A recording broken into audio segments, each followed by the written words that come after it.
Graça e paz a todos, irmãos. Vamos abrir as nossas Bíblias e ler Evangelho segundo Mateus, por favor.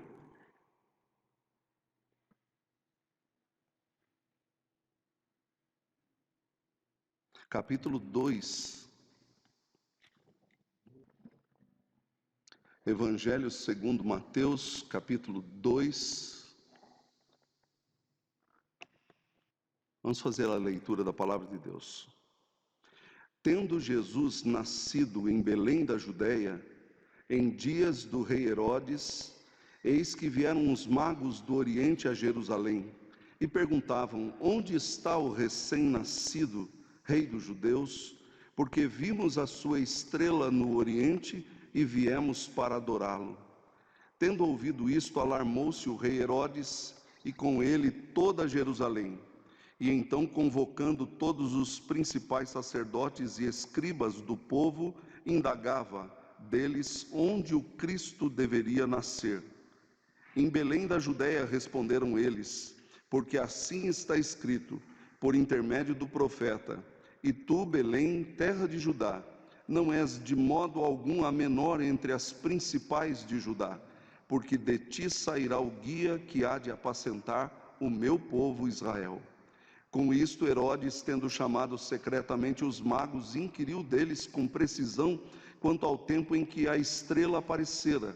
E enviando-os a Belém, disse-lhes: ide, informar-vos cuidadosamente a respeito do menino, e quando o tiverdes encontrado, avisai-me, para eu também ir adorá-lo. Depois de ouvirem o rei, partiram, e eis que a estrela que viram no oriente os precedia, até que chegando parou sobre onde estava o menino. E vendo eles a estrela, alegraram-se com grande e intenso júbilo. E entrando na casa, viram o menino com Maria, sua mãe, prostrando-se, o adoraram. E abrindo seus tesouros, entregaram-lhe suas ofertas: ouro, incenso e mirra. Sendo por divina advertência prevenidos em sonho, para não voltarem à presença de Herodes, regressaram por outro caminho à sua terra. Meus irmãos, quando a gente lê um texto como esse, a gente pergunta assim: qual a razão desse texto? Esse texto tem uma razão muito simples. Ele está tentando mostrar que até pessoas de fora de Israel reconheceram Jesus como Messias, mas os de casa não. Um rei usurpador como Herodes não reconhece.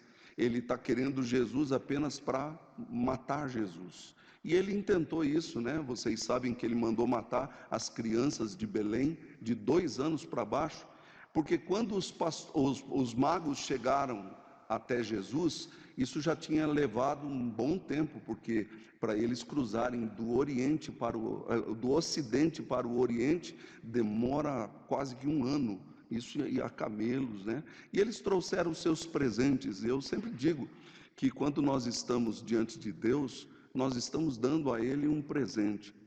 Eu sei que Natal todo mundo fica esperando presentes, mas a gente deve presentear o nosso Deus, porque Ele já nos deu o maior de todos os presentes, que é a graça e o seu Filho.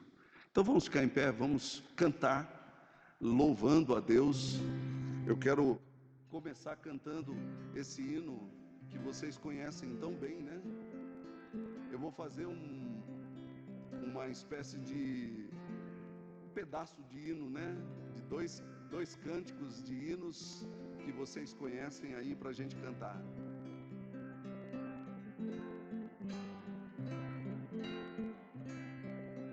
Vinde cantai, Jesus nasceu, a terra a luz desceu,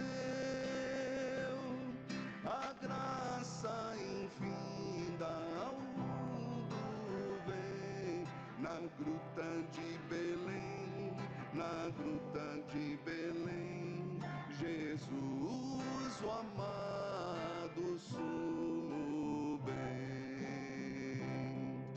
Sim, proclamai em derredor que foi por grande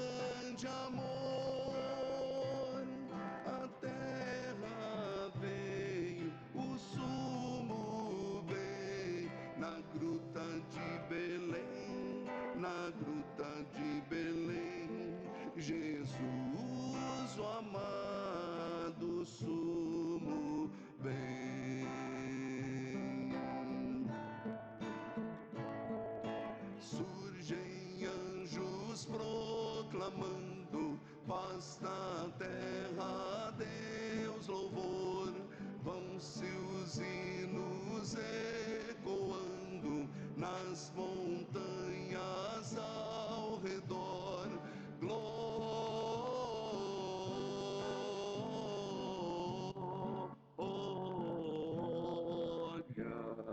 glória a Deus nas alturas. Glória,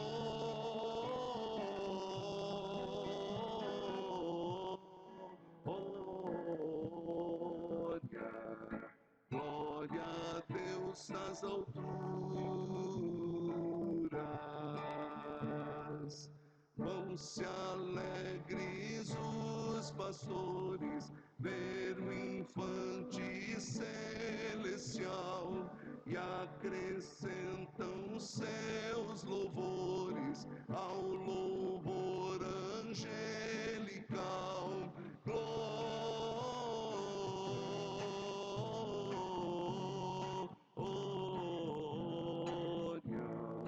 glória a Deus nas alturas. Glória,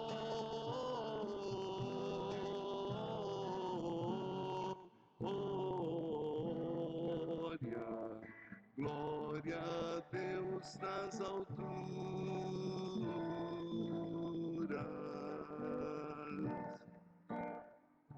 Mais uma.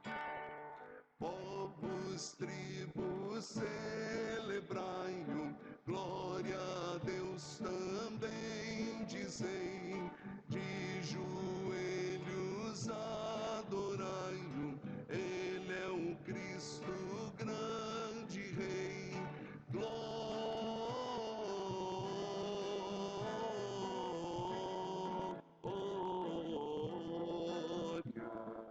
Glória a Deus nas alturas.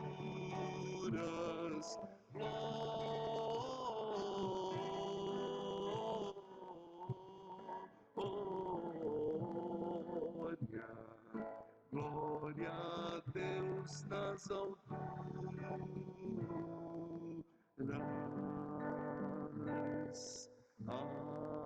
Amém. Antes de nós cantarmos este próximo cântico, queria pedir ao nosso irmão presbítero Dario que fizesse uma oração, e quero também agradecer a vida do nosso irmão presbítero Noel, que também completa mais um ano de vida hoje. O Dario completou quinta-feira, então eu vou pedir para quem fez aniversário agradecer também quem está fazendo. Mais alguém está fazendo aniversário que eu não estou sabendo? Não, né? Então, como é o nome da moça? A Gabi. Então, Dario, agradeça a Deus por essas vidas preciosas. Por favor, meu irmão. Quem? O Eberly. Isso, aí, tem mais gente aí fazendo aniversário, Dario. Por favor, agradeça a Deus por nós. Senhor Deus, primeiramente nós somos gratos a Ti por estarmos reunidos aqui nessa noite. Amém. Sabemos que não é por forças nossas, mas é o Senhor mesmo que nos trouxe. O Senhor tem algo a dizer para nós nessa noite. Assim como tem dito em tantos outros, Senhor. Primeiramente, quero que o Senhor nos fortaleça. Abençoa todos os aniversariantes que foram citados aqui. Amém. Os demais do mundo todo, Senhor. Sejam felizes, com saúde, com força e coragem, para viver e manifestar as doutrinas da vida, Senhor. Deus, fica conosco nessa noite. Fala aquilo que realmente nós precisamos ouvir. Amém. E que todos possam colocar em prática em suas vidas e ser luz aí fora, Senhor. Sim, sim. O mundo está nesse escuridão, por isso que estamos sofrendo e passamos por tantas lutas e dificuldades. Verdade, Senhor. Abençoa a nossa igreja, é um pequeno número, mas são pessoas que vêm buscar realmente a palavra que está escrita nas Escrituras, Senhor. Continua fortalecendo os nossos pastores, para que eles não desistam, Senhor, para que eles continuem essa missão tão importante para nós. Senhor Deus, em nome de Jesus Cristo, seu Filho amado, que morreu por nós, eu oro nessa noite. Amém. Amém. Os irmãos podem assentar-se? Depois nós vamos orar mais por outras pessoas, agradecemos a Deus a vida do senhor Altair que está aqui conosco, mas eu queria cantar com vocês esse cântico tão querido.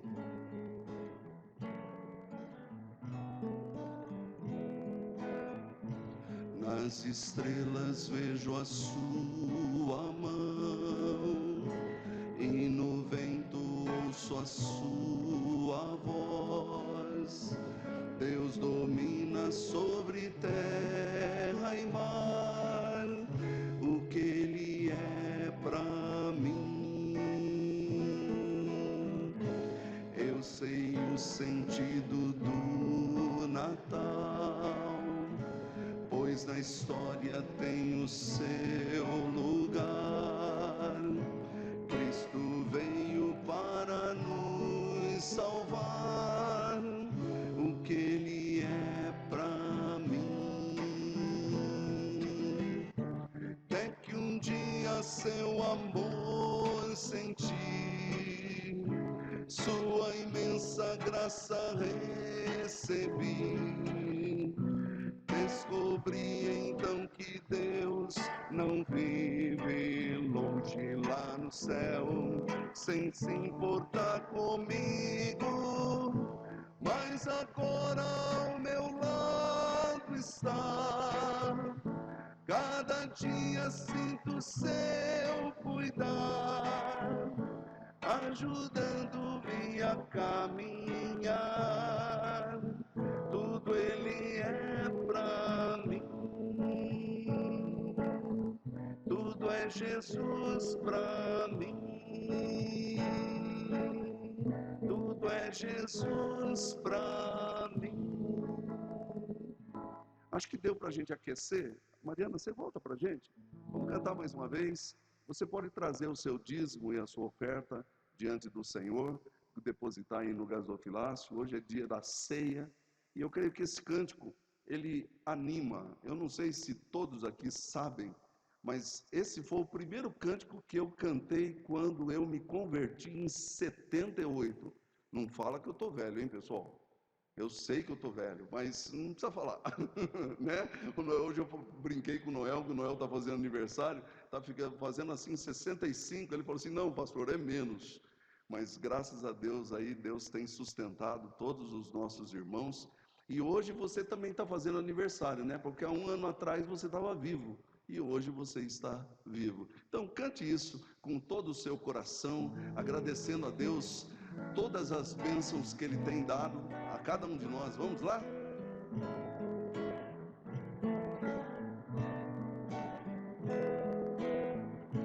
Nas estrelas vejo a sua mão, e no vento ouço a sua voz. Deus domina sobre terra e mar, o que Ele é pra mim. Eu sei o sentido do Natal, pois na história tem o seu lugar. Cristo veio para nos salvar, o que Ele é pra mim. É que um dia o seu amor senti, sua imensa graça recebi.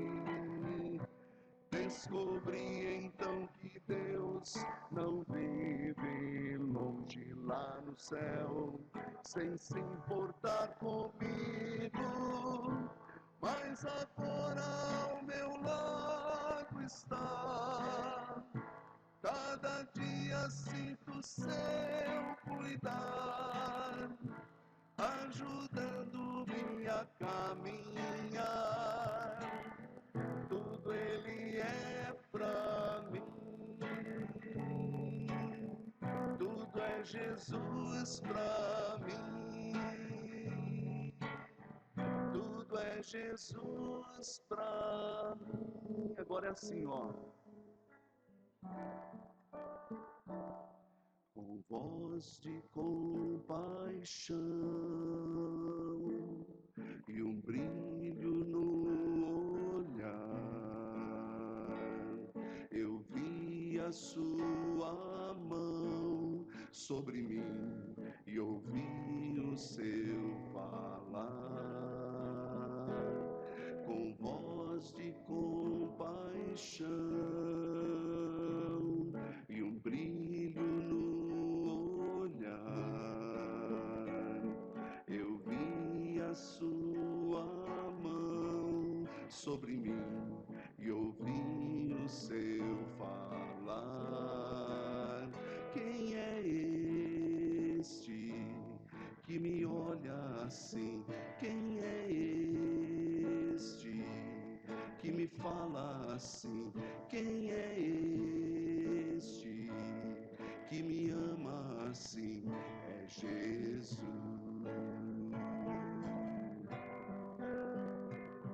Com voz de compaixão e um brilho no olhar, eu vi a sua mão sobre mim e ouvi o seu falar com voz de compaixão e um brilho no olhar.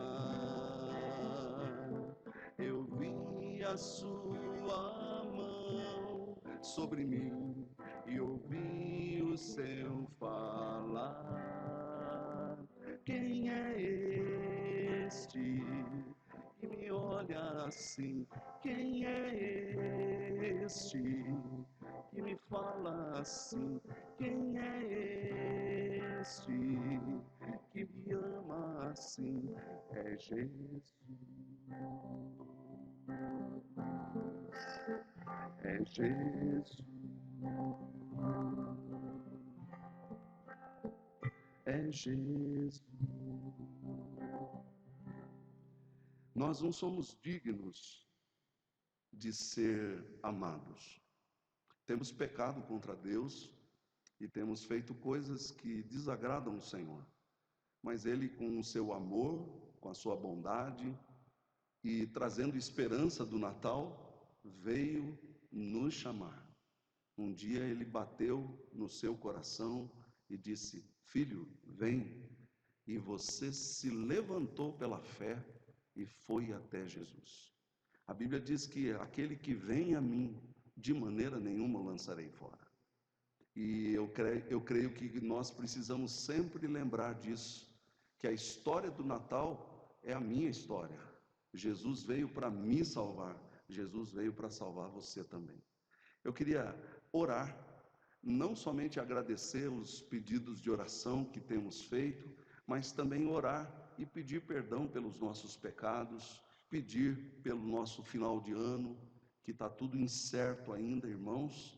Temos uma dificuldade tremenda em nos encontrar, nosso jantar, que a gente sempre fez, nós não vamos poder fazer, mas nós queremos pedir a Deus que nos abençoe. Alguma razão Deus tem com tudo isso, e Ele vai abençoar a vida de todos aqueles que o buscam. Aqueles que não buscam, infelizmente, eles estão debaixo da ira de Deus.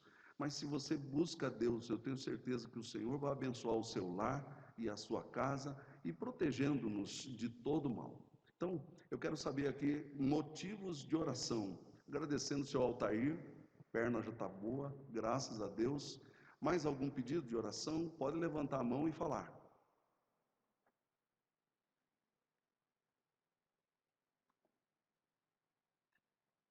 Mais algum pedido? Pois não, dona Sueli, pode falar.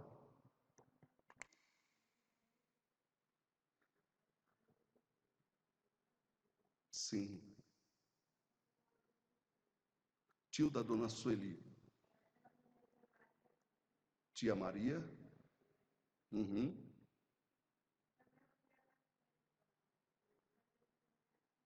Sim.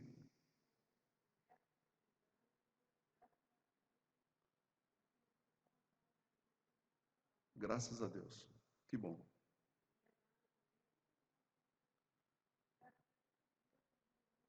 Amém. Louvado seja Deus. Mais alguém? João? Como? Davi. É o Davi aqui que era nosso? Ah, sim. Davi lá de Votorantim. Pois não, Noel?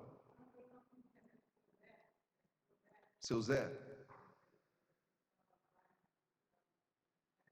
Eu quero pedir oração mais uma vez para o meu sobrinho. Irmãos, ele não está bem. Chega o final do ano, agita demais. E queria que os irmãos lembrassem dele nas orações. José Luiz. Mais alguém quer pedir oração? Neuza? Graças a Deus. Graças a Deus. Que bom. Pois não, seu Altair? Sim?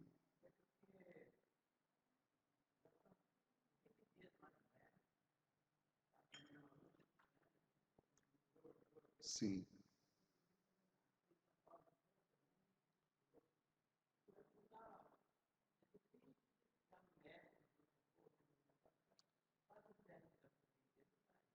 É.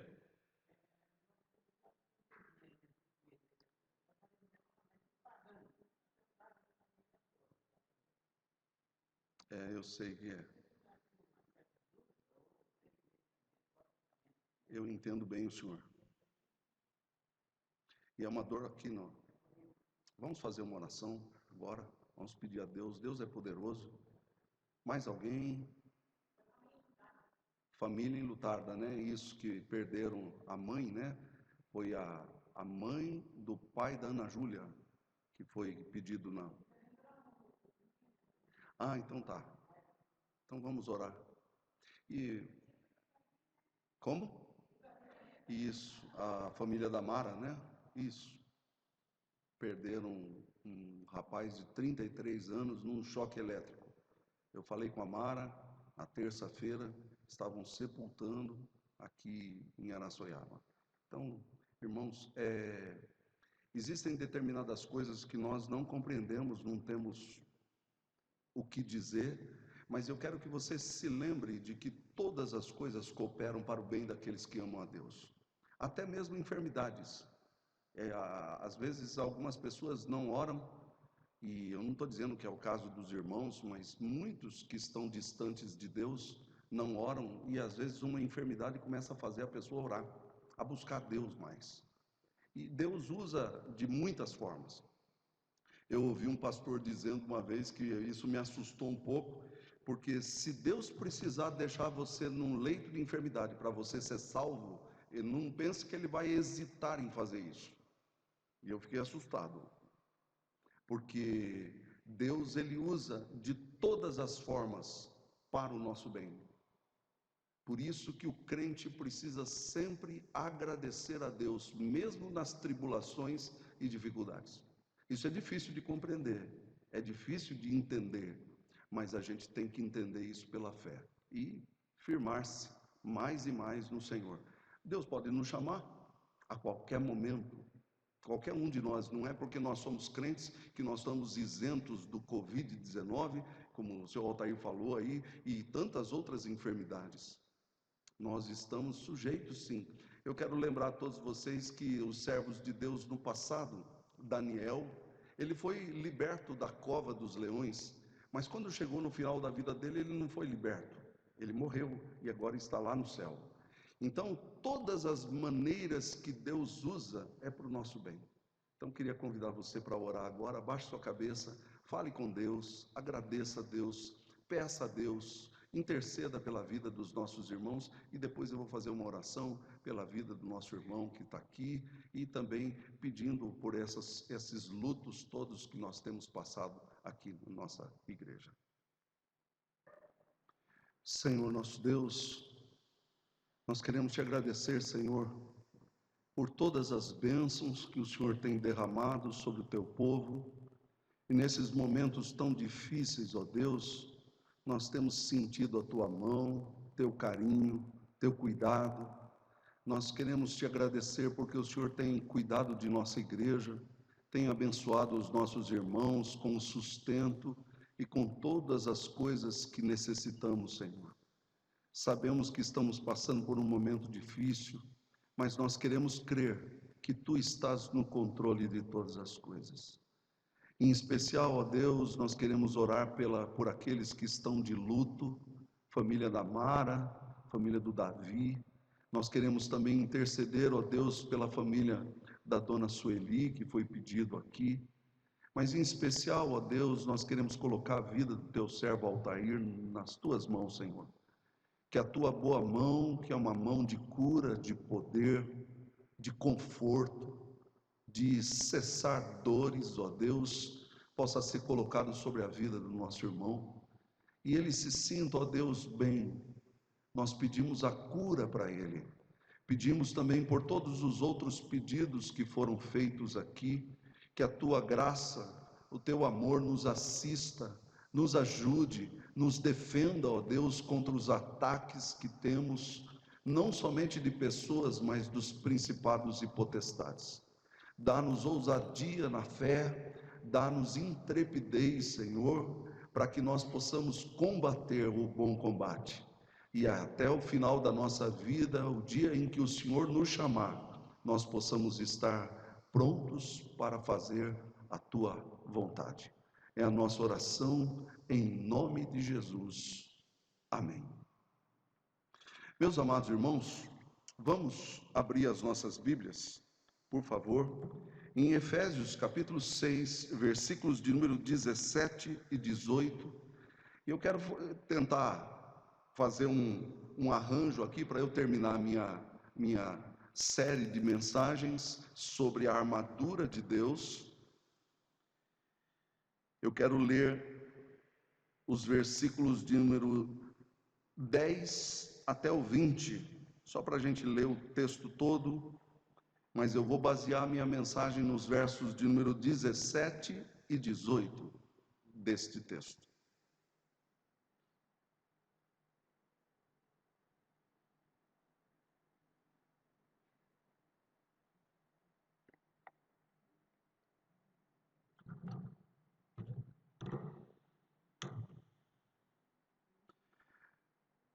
Versículo 10: Quanto ao mais, sede fortalecidos no Senhor e na força do seu poder, revesti-vos de toda a armadura de Deus, para poderdes ficar firmes contra as ciladas do diabo, porque a nossa luta não é contra a sangue e a carne, e sim contra os principados e potestades, contra os dominadores deste mundo tenebroso, contra as forças espirituais do mal nas regiões celestes.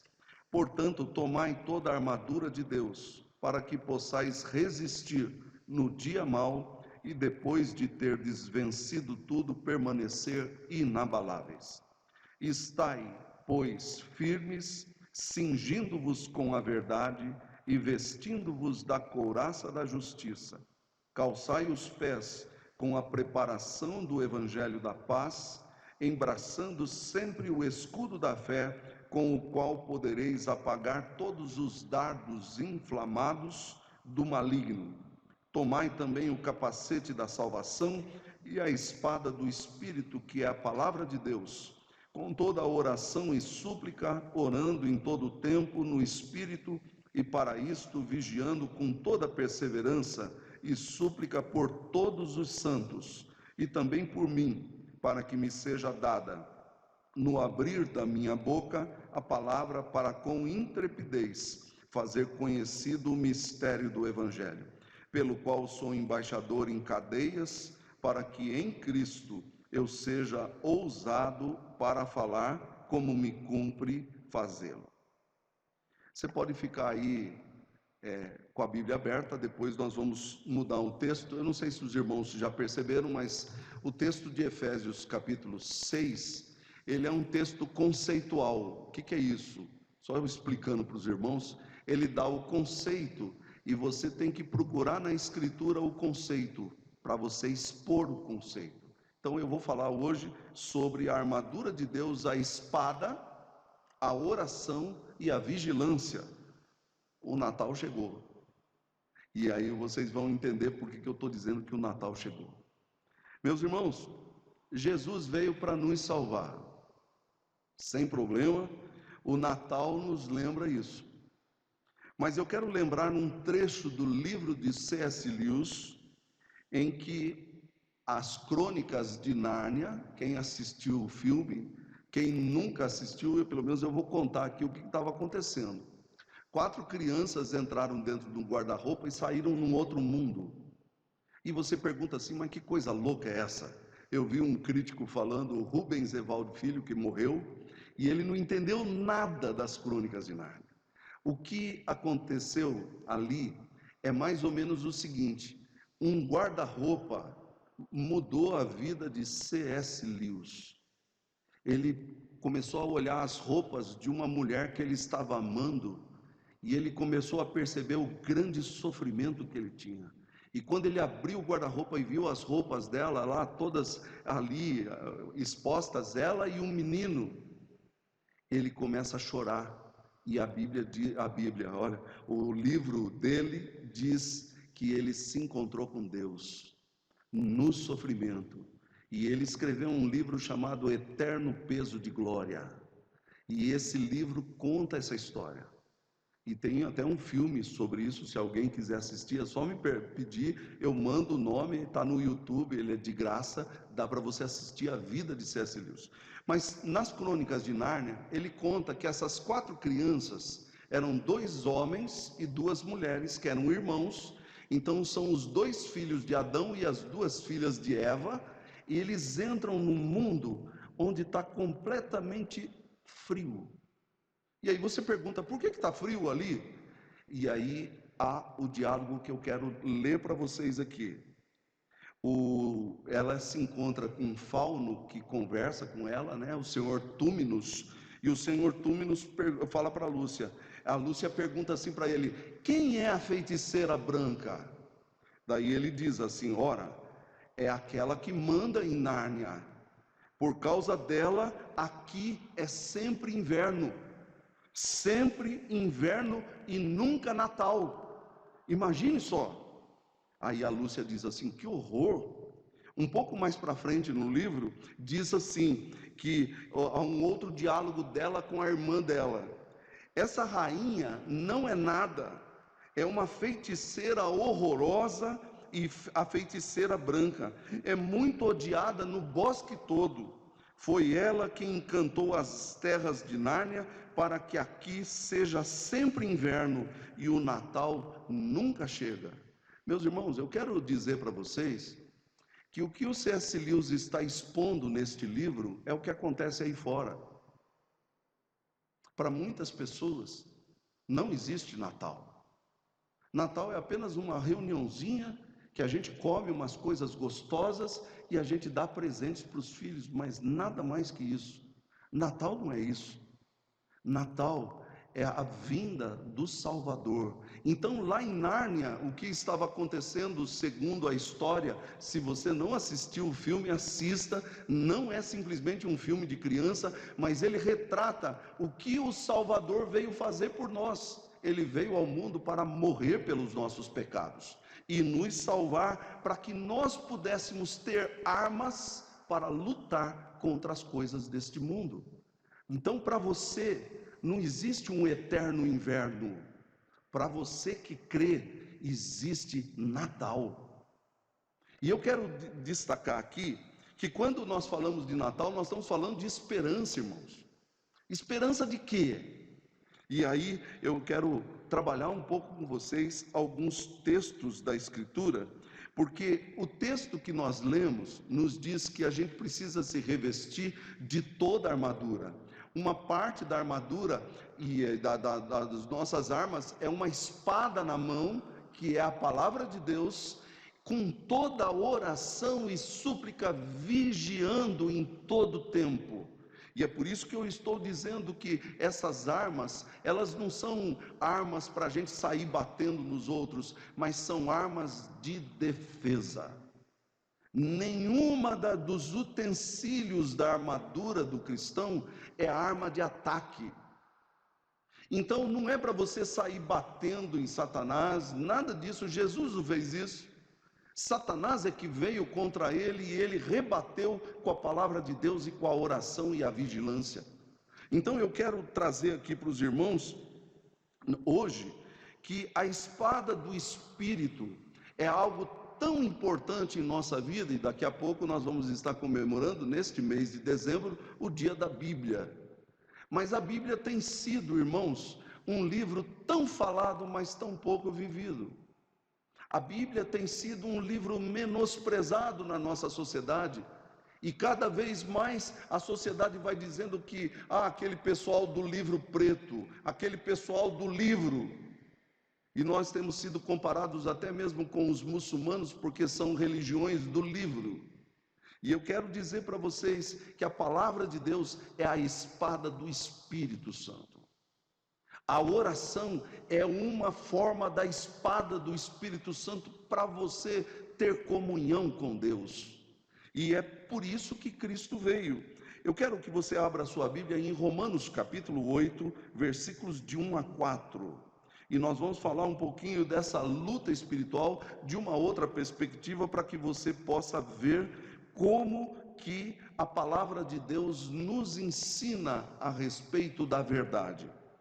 Romanos 8, de 1 até o 4. Eu vou ler e vou tentar explicar para os irmãos aqui aonde eu estou querendo chegar. E eu quero apenas dizer que toda a vontade do Espírito é que você tenha a espada do Espírito e a oração e a vigilância. Olha o que diz Romanos 8. Agora, pois, nenhuma condenação há para aqueles que estão em Cristo Jesus.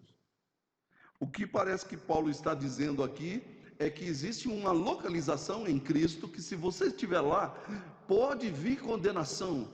Mas como é que você se livra de condenação? Com a espada do Espírito. A palavra de Deus. A palavra de Deus garante para você que não há mais condenação. E se não há mais condenação, você está com medo de quê? Qual é o tribunal que pode lhe acusar? Nenhum.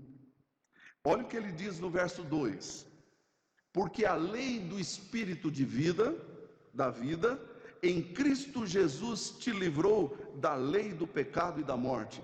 Nós temos uma segunda informação aqui, que não somente não há condenação, mas a lei do Espírito da vida. É Natal. Esse Espírito de vida está em todos aqueles que creem no Senhor. E ele está dizendo que esse Espírito de vida te livrou da lei do pecado e da morte. É o que o mundo não sabe. O mundo não crê. O mundo não espera. Eu estava ouvindo, irmãos, essa semana, um homem falando na televisão, e ele estava dizendo assim que você precisa fazer de tudo para você não pegar essa bendita do Covid-19, seu Altair. E ele estava dizendo assim, olha, a gente não sabe o que tem do outro lado. Eu olhei e falei assim, meu Deus, que tristeza. Esse homem não tem nem esperança da vida eterna. Esse homem não tem nenhuma perspectiva de esperança para o futuro. E eu não sei se vocês têm percebido isso, mas eu tenho visto isso no olhar das pessoas. As pessoas estão abatidas, e parece que existe um espírito de mentira, dizendo assim, olha, você tem que lutar enquanto você está vivo, porque depois da morte, não tem mais nada, não existe mais nada. Mas a palavra de Deus, a espada do Espírito diz para você, não tenha medo, porque a lei do Espírito da vida te livrou da lei do pecado e da morte eterna. E aí ele diz mais, porque o que fora impossível à lei, quer dizer, a lei não conseguiu fazer isso, mesmo dentro dos 10 mandamentos, ninguém conseguiu, e ela estava enferma pela carne. Não é a lei que é pecado, mas é a minha carne que não consegue obedecer esta lei de Deus que é tão perfeita. Então ela estava enferma pela carne. O que Deus fez? Natal. Deus enviando, isso fez Deus enviando o seu próprio filho. Irmãos, uma criança que nasceu de Adão e Eva trouxe isso tudo que nós estamos vivendo. O nome dessa criança era Caim, primeiro filho de Adão. Mas o primeiro filho de Deus e o único filho de Deus trouxe salvação para todos os que esperam nele. Isso é Natal. E eu quero dizer mais, Deus enviando o seu próprio filho em semelhança de carne, quer dizer, nós não temos mais um cordeiro que morre em nosso lugar para nos perdoar os pecados. Nós temos um ser humano que era Deus e que se fez carne e habitou entre nós, e vimos a sua glória. E quem vê essa glória tem vida eterna, tem esperança, tem Natal. E aí eu quero dizer assim, ele diz assim: e com efeito condenou Deus na carne de Cristo o pecado. Você sabe por que nós somos salvos? Não é porque a gente é bom, a gente é salvo porque Deus é bom. E ele condenou o seu filho para que a imputação de toda a transgressão não caísse sobre nós, os que cremos. Infelizmente cairá naqueles que não creem, naqueles que estão distantes de Deus. Aí ele diz, ele termina, eu quero terminar aqui, porque senão tem que fazer a exposição do texto todo. Verso 4, a fim de que, qual o propósito de Jesus ter vindo ao mundo? O preceito da lei, olhe lá, a fim de que o preceito da lei, a vontade de andar na lei, a obediência pela fé na lei, se cumprisse em nós, que não andamos mais segundo a carne, mas segundo o Espírito. Por isso que eu estou falando para você da espada do Espírito. A espada do Espírito é aquela que garante para você que você está no caminho certo. Ela vai falar para você sempre a respeito da vontade de Deus soberana. Dito isso, a palavra, a oração e a vigilância. Eu queria que você abrisse a sua Bíblia agora, por favor, em 1 João, capítulo 1, verso 6. 1 João, capítulo 1, verso 6.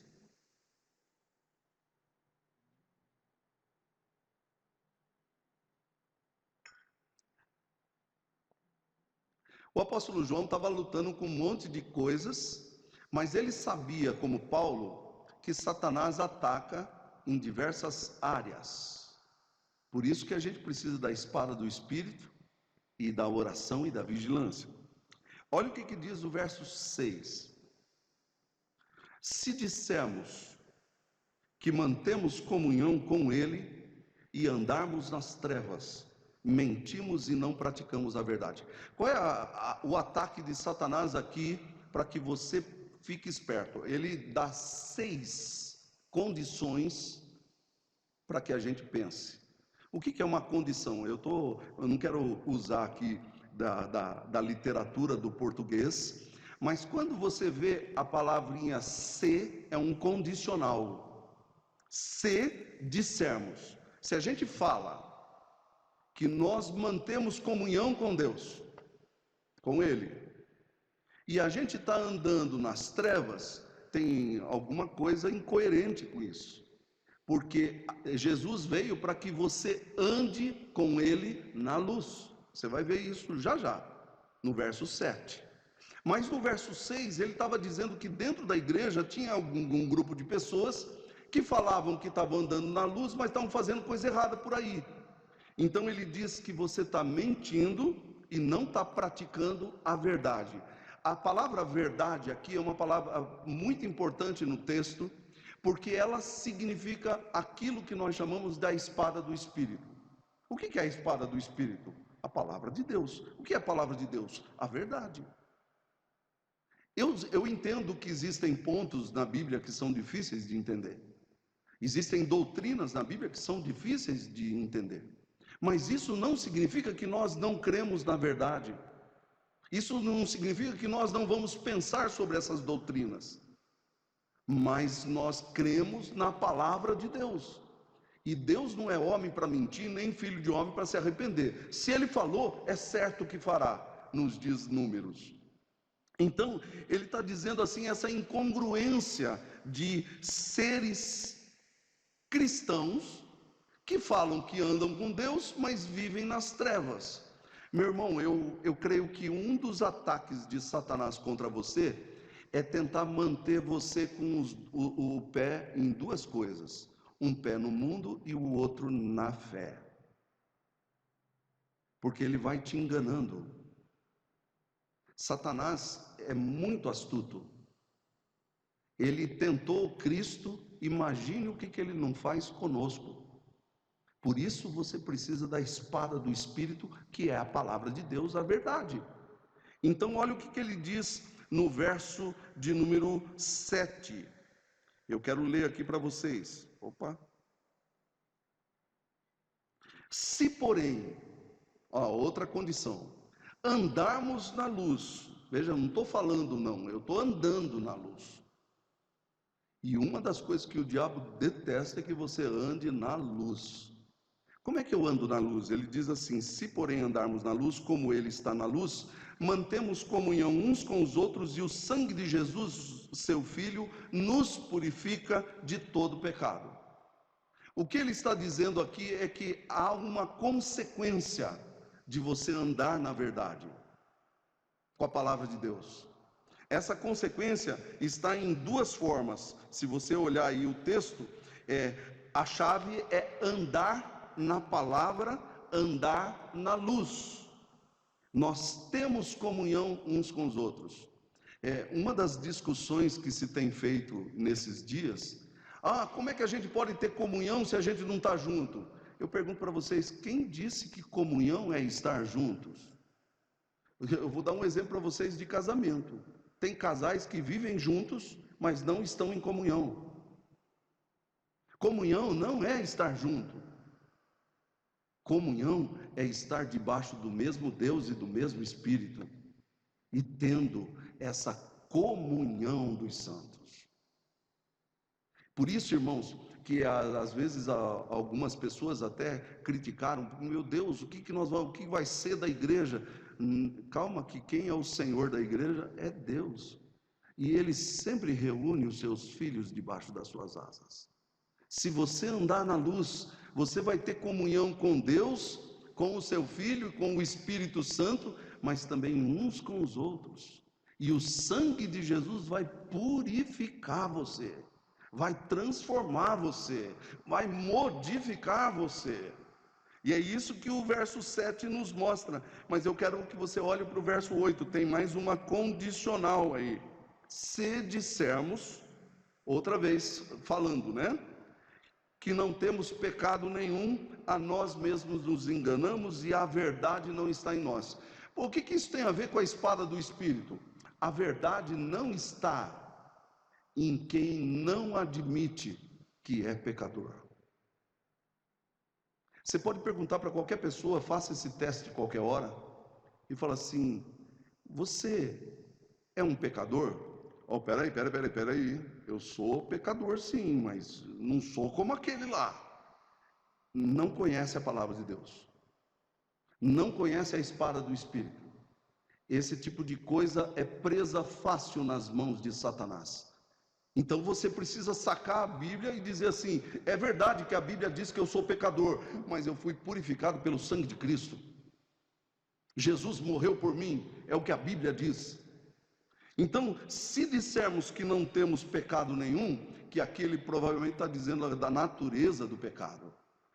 Eu não tenho essa natureza. Eu já contei aqui para vocês, eu tive um debate, ainda não era nem seminarista, na nossa igreja do Calvário em Sorocaba, que houve um problema de heresia, porque alguns irmãos estavam dizendo que porque eles eram regenerados, eles não tinham mais a natureza de pecado. E isso começou a criar um bafafá na igreja, que o conselho teve que intervir, chamar os irmãos, e esses irmãos acabaram saindo, criando uma outra denominação. Hoje, pelo que eu sei, eles são meus amigos, mas estão todos espalhados, ninguém voltou para a igreja. Por quê? Porque heresia é uma das armas de Satanás contra a verdade. Eles diziam que não tinham a natureza de pecado. Meu irmão, eu quero lembrar você sobre um perigo. Você começa a andar com Deus e você começa a se achar. Cuidado, você vira presa fácil para Satanás. E Satanás começa a colocar máscara na vida de muitos cristãos. O que é uma máscara? Uma máscara é para eu não mostrar quem eu sou. Então eu boto a máscara. Mas Deus e Satanás sabem quem nós somos. Por isso, a espada do Espírito. Você pecou? Você vai ver no final dessas condicionais aqui no capítulo 2. Nós temos um advogado junto ao Pai. Confesse os seus pecados. Não há por que não admitir que nós somos pecadores e que precisamos da graça de Jesus. Essa é a real condição da espada do Espírito. Eu vi um pregador, eu já citei isso em outro sermão, mas um pregador que disse assim: se Satanás disser que você é um pecador, fale, você está certo, eu sou mesmo. Mas eu fui santificado e lavado pelo sangue do Cordeiro. Sai, Satanás. É essa a verdade que você precisa sacar ou embraçar a espada do Espírito. Verso de números 9. Se confessarmos os nossos pecados, eu não sei se todos sabem, mas essa palavra confessar aqui, ela é uma palavra problemática, exegeticamente falando. Por quê? Espera um pouquinho, eu tenho que contar para Deus porque Ele não sabe que eu pequei? Não, isso é besteira. Antes que o pensamento viesse à nossa mente, Deus já sabe todas as coisas. Ele sabe dos nossos pecados. Mas a palavra confessar não é confessar. É uma palavra que nós usamos em cartório, chamado homologar. O que é homologar um ofício? Homologar um documento, homologar uma escritura. É admitir diante do cartório, com selo e tudo, de que aquele negócio é meu. Então, se admitirmos, seria uma melhor tradução, os nossos pecados, Ele é fiel e justo. O que você precisa aprender é dizer para Deus: Senhor, é verdade que eu sou pecador, é verdade que eu estou longe de Deus, é verdade que eu estou meio frio, é verdade que eu pequei contra aquela pessoa, é verdade que eu falei mal daquela outra pessoa, é verdade, Senhor. Se você fizer isso, Ele é fiel e justo para nos perdoar os pecados e nos purificar. Ele vai limpar você. É por isso que todo culto precisa haver perdão de pecados. Precisa haver a admissão de que a igreja tem pecado. E quem tem acompanhado os meus estudos de Neemias e quarta-feira, deve se lembrar que Neemias chegou lá e ele viu e contaram: olha, Jerusalém está toda destruída, está tudo no chão.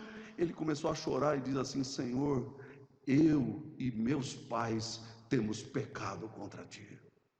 Mas Neemias ele nasceu em outra terra, ele não veio do povo de Israel, ali da gema, né? Por que ele está confessando pecados?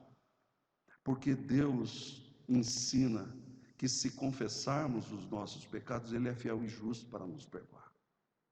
Foi para isso que Jesus veio, para perdoar você e tirar de você toda a culpa do pecado, porque Ele é Deus. Verso 10. Se dissermos que não temos cometido pecado, agora são atos, né? No primeiro é se dissermos que não temos pecado. Agora, cometido pecado, são atos de pecado. Tem gente que fala assim: hoje eu não pequei. Acabou de pecar, né? Eu acho que você já deve ter ouvido isso. Eu vou contar para vocês um pecado meu, porque quando eu era mais novo, eu ganhei um violão do meu pai e eu não gostava que ninguém tocasse no meu violão. O Lucas já tocou nele, é um violãozinho que eu tenho lá. Mas sabe o que eu dizia? Que eu era santo e meu violão era santo e eu não vou deixar pecadores encostarem no meu violão.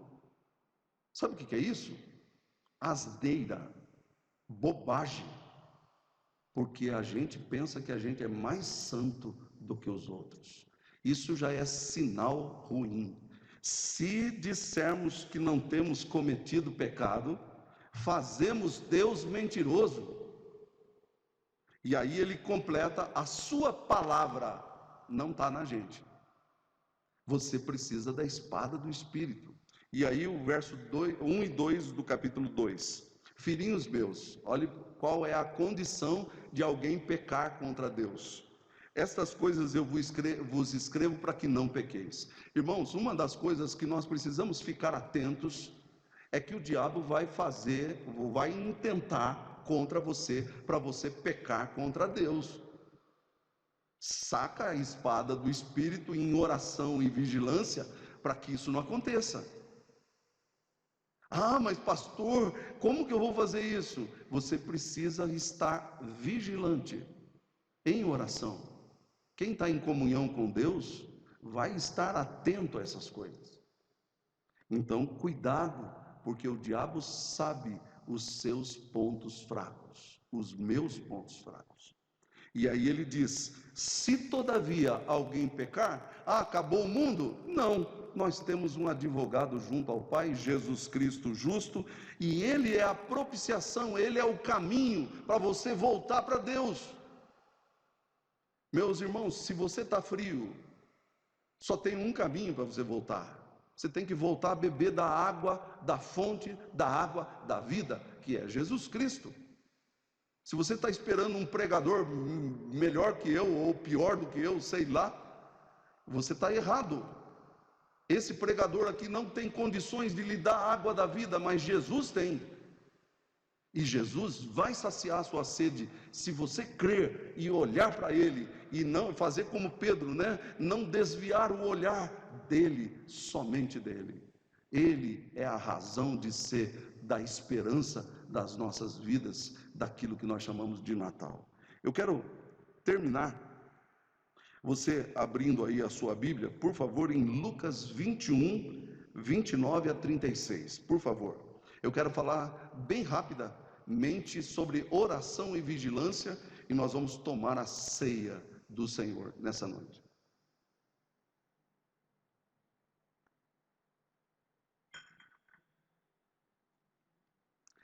Todas as vezes que você ouvir na Bíblia sobre oração, vigilância, você pode ter certeza que Deus está falando para você que a gente precisa orar em todo o tempo, no Espírito.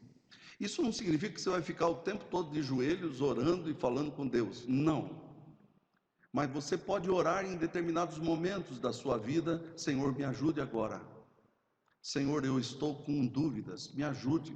Estou sendo atacado, me ajude. É essa a ideia de vigilância e oração. Jesus propôs para a gente, eu poderia falar um monte sobre isso, irmãos, mas eu não tenho tempo, sobre a parábola da figueira. Olha o que ele diz no verso 29, Lucas 21, verso 29. Ainda lhes propôs uma parábola dizendo: vede a figueira e todas as árvores. Quando começam a brotar, vendo-o, sabeis por vós mesmos que o verão está próximo. Assim também, quando virdes acontecerem estas coisas, sabei que está próximo o reino de Deus. Em verdade vos digo que não passará esta geração sem que tudo isto aconteça. Passará o céu e a terra, porém as minhas palavras não passarão. O que Jesus está dizendo? Presta atenção. A oração nos faz ficar vigilantes e atentos com a verdade de Deus. Irmãos, pare um pouco aqui agora, eu quero fazer um exercício com vocês. Vocês acham que isso tudo que está acontecendo não é um sinal do fim? Ou é? Eu não tenho dúvidas nisso. E eu acredito que, talvez, não sei, pode ainda demorar um tempo, mas eu sei que Jesus está às portas. Então, quando você olha para a figueira e você vê que ela já está, você fala assim: o verão está chegando. Quem mora na Palestina, aqui no Brasil é um pouquinho diferente da nossa figueira. Mas lá eles sabiam que o verão está chegando, porque a figueira está modificando, está acontecendo algumas coisas, são sinais. Então ele está dizendo assim: leia os sinais. Mas olha o que ele diz aqui: acautelai-vos por vós mesmos, para que nunca vos suceda que o vosso coração fique sobrecarregado. Aqui ele começa a mostrar alguns cuidados que você precisa ter na oração e na vigilância. Coração sobrecarregado. O que está acontecendo com a maioria das pessoas hoje? Todo mundo meio nervoso.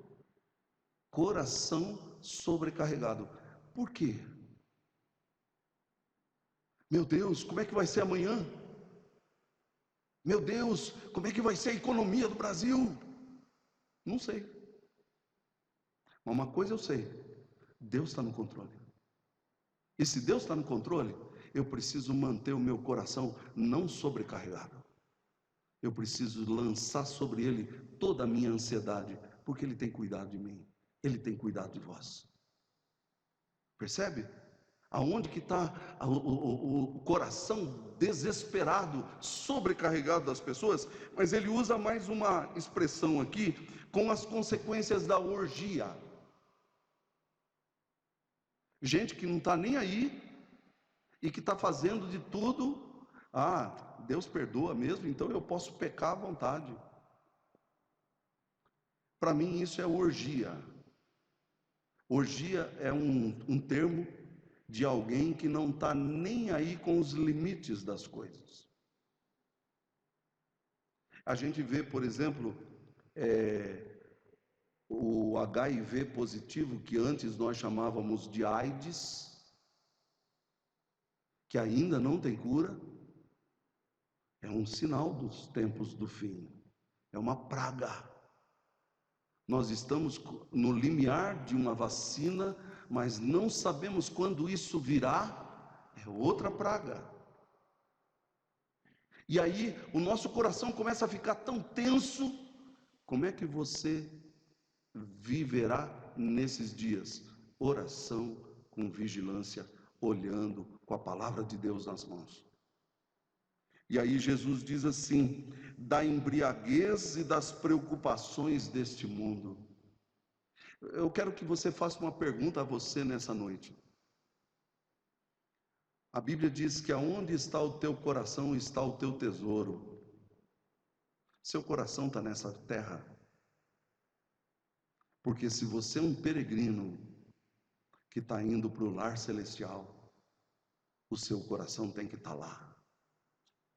Por isso que a Bíblia diz: pensai nas coisas lá do alto, e não nas que são aqui da terra. E quantas pessoas se perdem aí, não? Meu pastor, como é que eu vou fazer, pastor? Entrega o teu caminho ao Senhor, confia nele, e o mais Ele fará. Você está com medo de quê? Levanta a espada do Espírito com toda oração e súplica, vigiando em todo tempo, porque uma hora ou outra Deus vai nos tirar daqui, irmãos. Eu não estou inventando isso.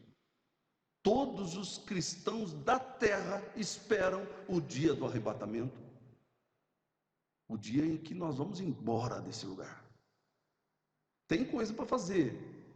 Talvez ainda esse final de noite, quem sabe Jesus volte logo depois do culto terminar. Não sei, mas a pergunta é: você está preparado? Ou você está como aquelas virgens que não estavam nem aí e estavam só brincando, e quando disseram o noivo entrou e elas foram buscar azeite e pediram para as outras falaram assim: não posso te dar, eu não posso repartir o que é meu para você. Quem assistiu o Titanic deve se lembrar lá do clérigo, do padre, que estava ali segurando um monte de gente na hora que o navio estava partindo. As pessoas pensam assim: eu vou me agarrar ao pastor. Por favor, não faça isso. Porque eu não posso salvar você, mas tem alguém que pode, e o nome dele é Jesus Cristo. Isso é Natal. Eu quero terminar, queridos, dizendo para você o que diz o verso 35 e 36. Pois há de sobrevir a todos os que vivem sobre a face de toda a terra. Todos. Todas essas coisas vai vir sobre todo mundo. Olha o que ele diz agora: vigiai, pois, a todo tempo, orando. para que possais escapar de todas essas coisas que têm de suceder e estar em pé na presença do Filho do Homem. A ceia é um ótimo local ou estado para a gente voltar para Deus, irmãos.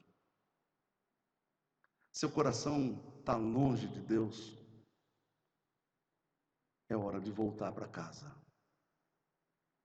É hora de voltar para Cristo. É hora de não olhar para trás.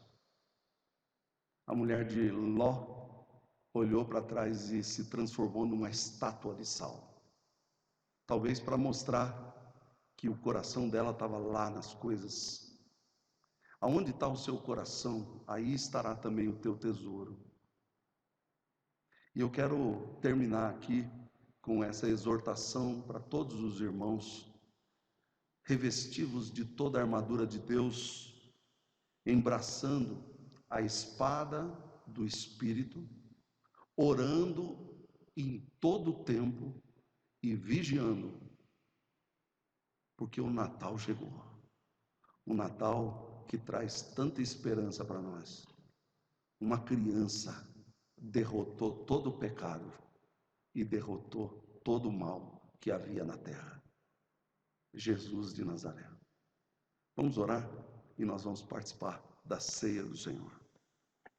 Eu queria dar um tempinho para você falar com Deus agora.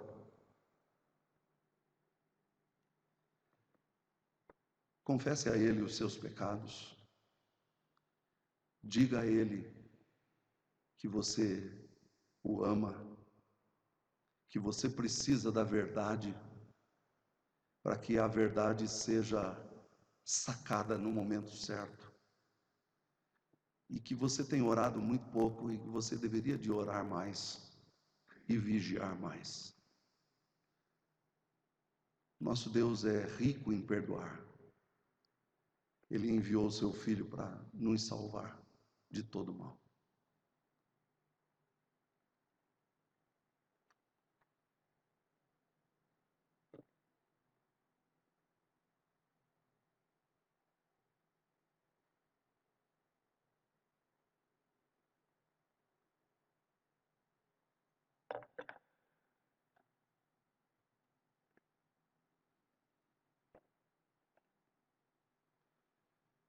Santo e bendito Deus, a Tua palavra nos exorta a andarmos nela. Nós sempre entendemos que a espada é um instrumento de ataque, mas ela é a nossa defesa, Senhor. Que nessa noite a palavra de Deus entre em nossa mente, no nosso coração, para nos livrar de todos os ataques malignos que temos sofrido. E também, ó Deus, a oração que nos lembra a comunhão contigo, a comunhão com os irmãos, e como diz o apóstolo Paulo em Efésios, orando por todos os santos. Senhor, temos vigiado tão pouco. Nós não queremos ser como o mundo que não entende a Tua palavra, mas nós queremos nos levantar nessa noite aqui cheios de fé, com o amor do Senhor, transbordando o nosso coração e o nosso peito. É a nossa oração, Senhor, em nome de Jesus, com o perdão dos nossos pecados. Abençoa os irmãos também que estão nos vendo, que o Senhor nos abençoe também, em nome de Jesus. Amém. Meus irmãos, eu queria chamar os nossos irmãos presbíteros para virem aqui também, por favor. Nós temos feito a ceia da seguinte maneira: como nós não podemos ter muito contato, um irmão você pega o cálice e o irmão vai encher o cálice para você. Primeiro você pega o pão, você come, e depois você pega o cálice e depois você vai se sentar. E os nossos irmãos, pois não? Oi? Ah, tá. Então cada um pega, tá bom. Então, cada um pega o seu pão, nós não temos o pegador ali. Ah, tem. Ah, então tá. É o do cálice, então? Ah, tá. Então já encheu já? Ah, então tá. Cada um pega o seu, né? Meus irmãos, eu estou aqui porque por causa da câmera e para os irmãos que estão na internet também, para que eles também tomem o pão. O Senhor Jesus, na noite em que foi traído, ele tomou o pão, deu graças e partiu e disse: "Este é o meu corpo que é dado por vocês. Fazei isto em memória de mim." Semelhantemente, ele tomou o cálice e disse que o cálice era uma nova aliança no seu sangue. "Tomai e bebei, e fazei isto em memória de mim."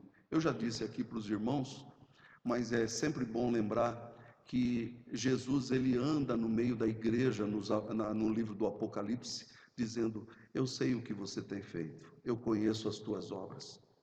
Mas ele sempre diz assim: "Arrepende-te e volta para as práticas das primeiras obras, a prática do primeiro amor." Então eu quero que você faça isso em nome de Jesus e que você se levante e tome a ceia no nome do Senhor. Tá bom? Eu vou pedir para os irmãos deixarem os mais velhos primeiros e depois os mais novos e aqueles que vão participar. Quem ainda não fez a sua profissão de fé e foi batizado na igreja, não deve tomar a ceia, porque ainda não está apto para isso. Mas os demais que já fizeram isso e estão em plena comunhão, por favor, venham até a frente, peguem o pão e o cálice e participem da ceia do Senhor.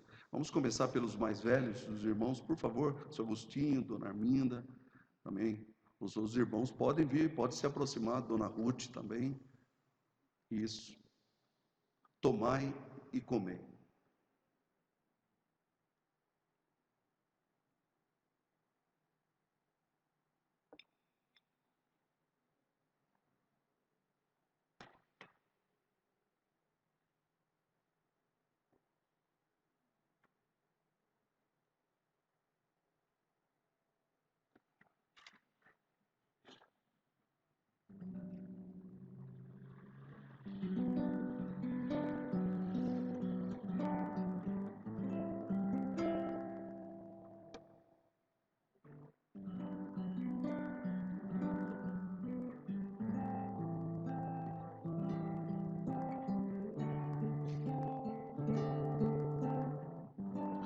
Deus enviou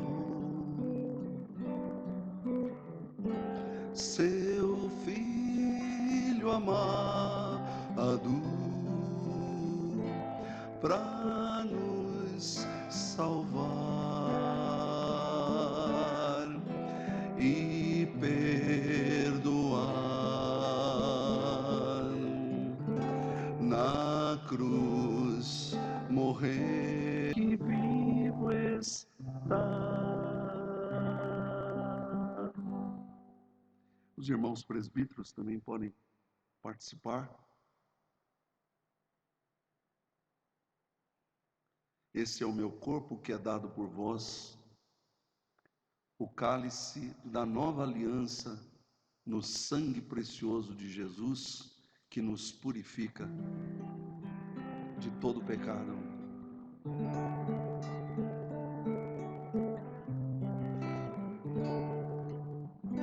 É hora de não olhar para trás, só olhar para Cristo e nada mais.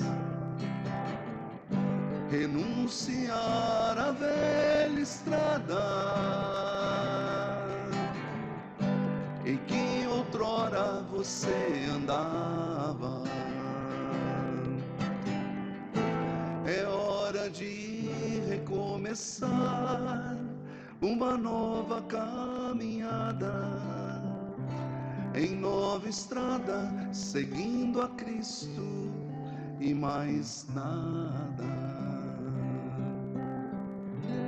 Que a graça do Senhor Jesus, o amor insondável de Deus, o nosso Pai, a comunhão e as consolações do Espírito Santo estejam com todos vós, irmãos, e com todo o povo de Deus, hoje e até o dia glorioso da volta de Jesus.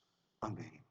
Que Deus abençoe a todos, uma boa semana, fiquem com Deus e que a paz de Jesus esteja sobre todos os irmãos. Em breve nós teremos uma reunião do conselho para nós sabermos como é que nós vamos fazer no final do ano, tá bom, irmãos? Deus abençoe a todos, fiquem com Deus, uma boa noite a todos.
Deus abençoe, viu?